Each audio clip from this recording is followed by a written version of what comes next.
The air was thick with the burning smell of tear gas. Nairobi's downtown, usually busy and full of life, was now a scene of chaos. Protesters, their faces showing anger and fear, ran as police moved forward. They shouted slogans, their voices hoarse with desperation, demanding the return of their loved ones.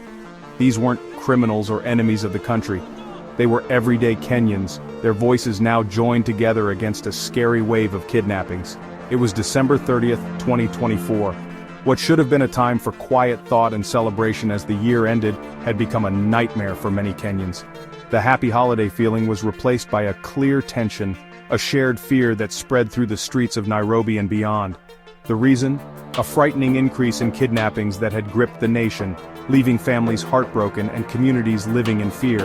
The protests in Nairobi were a desperate call for help, a cry for justice that echoed across the country. They showed the growing fear and anger at the government for seeming to do nothing about these disappearances. The police responded quickly and violently, a clear sign that they wouldn't allow protests. But the protesters didn't give up. They knew the risks, but they marched, their courage fueled by the desperate hope of finding their missing loved ones. The world watched, holding its breath as the confrontation unfolded in Nairobi. Would this be a turning point? Would the government finally listen to its people? Or would Kenya fall deeper into fear and repression? The kidnappings followed a scary pattern. People, often young men, would vanish without a trace. They were taken from the streets, their homes, their jobs, leaving behind confused families and many unanswered questions. Rumors of unmarked cars and masked men spread, creating an atmosphere of paranoia and dread. Over 80 kidnappings had been reported throughout the year. The Kenya National Commission on Human Rights, or KNCHR, confirmed this alarming trend, their reports painting a grim picture of a nation struggling with a human rights crisis. The victims came from all walks of life, but there was one thing in common. Many were outspoken critics of the government, their voices silenced in the most brutal way. The families of the kidnapped were left in agonizing uncertainty. They held on to the smallest bits of hope, praying for the safe return of their loved ones. They organized searches, handed out flyers, and held vigils. Their grief, made worse by the lack of information from the authorities. The kidnappings weren't random acts of violence, they were planned, targeted attacks, seemingly meant to silence dissent and scare anyone who dared to criticize the government. The message was clear: if you step out of line, you could disappear too. The government's first response to the growing crisis was met with widespread disapproval. President William Ruto and his administration dismissed the kidnappings as fake news, accusing the media of exaggerating the issue. They demanded real proof from the families of the missing, as if the sudden disappearance of their loved ones wasn't proof enough. However, as pressure grew both inside and outside the country, the government's tone started to change. On December 27, 2024, President Ruto, in a televised speech to the nation, finally admitted the kidnappings were happening. He promised a quick and thorough investigation, vowing to bring those responsible to justice. He asked for calm, urging Kenyans to trust the government to restore order and safety, but his words felt empty to many. The government's initial denial, followed by late promises, had damaged public trust. Skepticism was strong. Was this a real commitment to fixing the problem, or just a way to calm public anger and deflect criticism from other countries? The Director of Public Prosecutions, Mulele Ngonga, ordered an investigation into the kidnappings, telling the police to report their findings by January 1, 2025. However, the police, accused by many of being involved in the kidnappings, were viewed with suspicion by the public. Their denials sounded fake, their promises of justice met with cynicism. Behind the numbers, beyond the political talk, were the human costs of the kidnappings. Lives were ruined, families torn apart. The disappearances left a hole that couldn't be filled, a constant pain in the hearts of those left behind. One such story is that of Amina, a young mother whose husband, David, vanished one evening on his way home from work. David was a journalist known for his critical reporting on government corruption. He had received threats before, warnings to stop his investigations, but he refused to be silenced, driven by a belief in the power of truth. Amina clearly remembers the last time she saw David. He was smiling, his eyes twinkling with mischief, as he promised to bring home her favorite street food. He never arrived. The food got cold, the hours turned into days, and still, there was no sign of him. Amina's pleas to the authorities were met with indifference, her questions dismissed with vague answers. Her world, once filled with David's laughter and warmth, was now filled with silence and fear. She held on to the hope of his return, but each passing day made her hope weaker. Her story, though heartbreaking on its own, was not unique. It was a story repeated many times across Kenya, showing the devastating impact of the kidnappings on families and communities. The kidnappings cast a dark cloud over Kenya. Fear and suspicion spread everywhere, damaging the connections between people in the nation. People were afraid to speak out, to criticize the government, to even say what they thought in public. The once lively public spaces where ideas were debated and disagreement was allowed were shrinking, replaced by a culture of self-censorship and silence.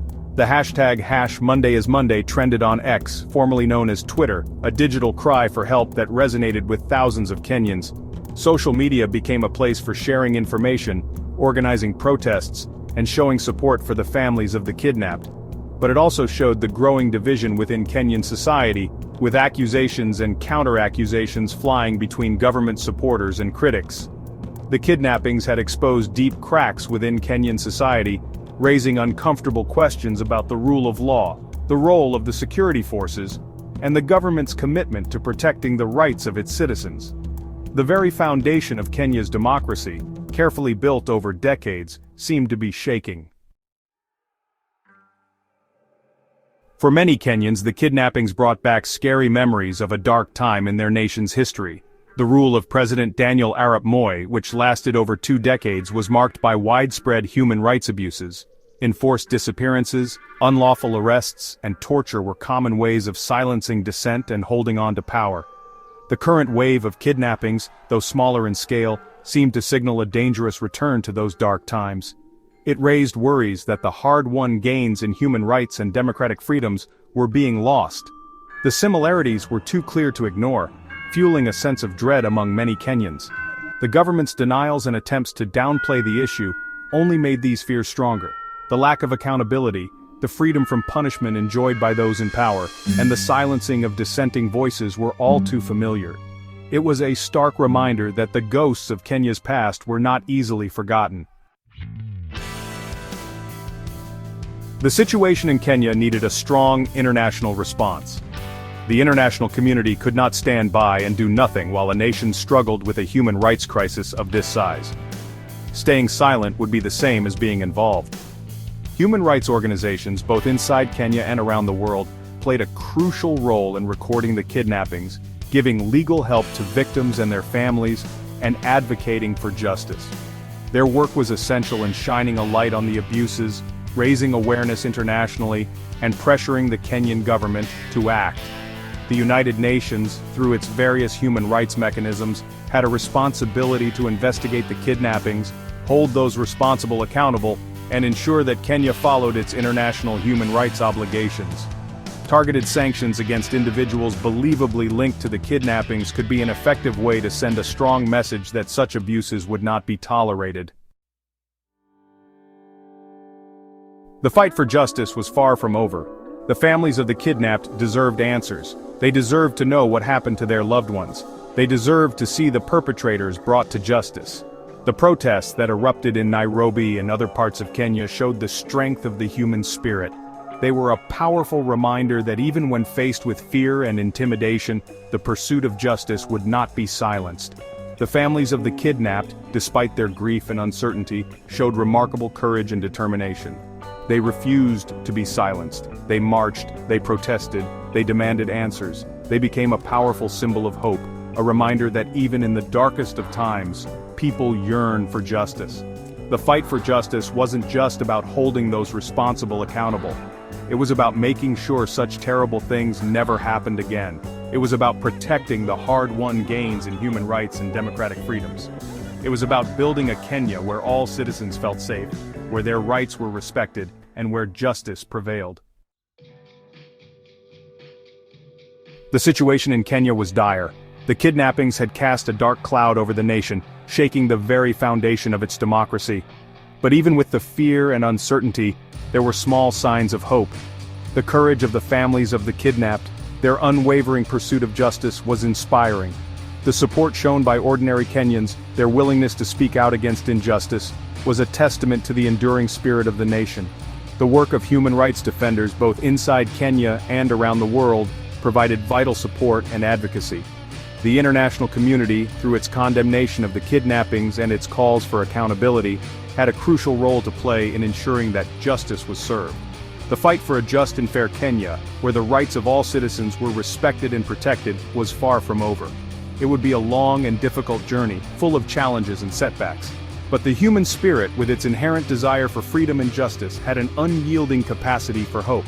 And it was this hope that would ultimately guide Kenya towards a brighter future.